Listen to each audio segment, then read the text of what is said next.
Aku menjadi punya satu kesimpulan yang bisa aku share ke teman-teman. Sebenarnya di satu Indonesia paling bagus invest di daerah mana. Nah, di sini aku bagi menjadi 3 segmen. Yang pertama adalah pencari cash flow, yang kedua adalah pencari capital gain, dan yang ketiga adalah pencari cashback propertinya tersebut. Sebenarnya kota-kota yang paling bagus itu ada di kota-kota di second city seperti Sumatera dan Sulawesi, seperti kota Batam, Lampung, Medan. Inilah kota-kota yang harga tanah per meternya itu masih sangat murah. Tapi kalau misalkan disewakan, harganya itu bisa sangat tinggi. Aku punya satu alumni yang ada di Batam, beli kurang lebih 2 ruko. Harganya 2 ruko tersebut cuma 960 juta. Ton aku beli lagi ruko yang berikutnya, bisa jadi 20-an kamar. Harganya cuma 1,5 miliar. Kalian secara logika aja, harga bangunnya itu adalah harga dari penjualan tersebut. Jadi dia membeli tanah dan bangunan itu membeli harga bangunannya doang, karena harga tanahnya sama sekali nggak dihargain.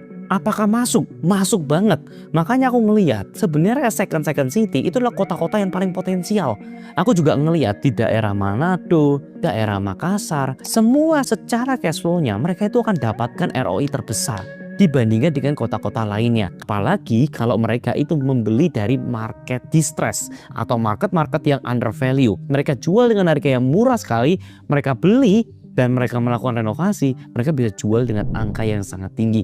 Capital gain dari pembelian propertinya akan sangat maksimal. Kalau kita bisa nego sampai 60%, artinya kita punya selisih 30% yang kita bisa manfaatkan uang tersebut untuk kita melakukan renovasi. Dan pencari cashback yang paling banyak adalah di kota-kota yang tidak terlalu familiar dengan industri properti. Seperti apa? Seperti Purwokerto, Kalimantan, Papua. Kota-kota yang lebih jarang orang-orangnya mengerti tentang dunia investment, itu lebih gampang lagi untuk diajak bernegosiasi. Mereka lebih terbuka dengan skema-skema yang kita berikan. Mereka lebih terbuka secara perbankannya karena nggak ada yang berani ambil dengan kredit limit yang besar. Pastikan ketika kalian ambil 30%-nya, kalian gunakan uangnya 100%-nya itu, 30%-nya itu untuk dorong menjadi sebuah bisnis. Mulai dirombak jadi kos-kosan, mulai menjadi bisnis sesuatu yang bisa menghasilkan. Sehingga ketika kalian itu menjalankan skema seperti ini, kalian akan mendapat 2 keuntungan. Capital gain dari propertinya, keuntungan dari bisnisnya, dan kalian akan punya propertinya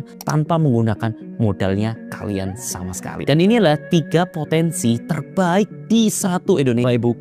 Dan yang ngerasa kota-kota tersebut itu disebut ya, kalian bisa join ke kelasku karena aku akan membuka tentang bagaimana cara memanfaatkan opportunity dari daerah-daerah kalian. Dan kalau misalkan kalian kotanya ngerasa itu tidak disebut dan kalian ngerasa aku bisa kok di kota ini, kalian boleh ngobrol di kolom komen.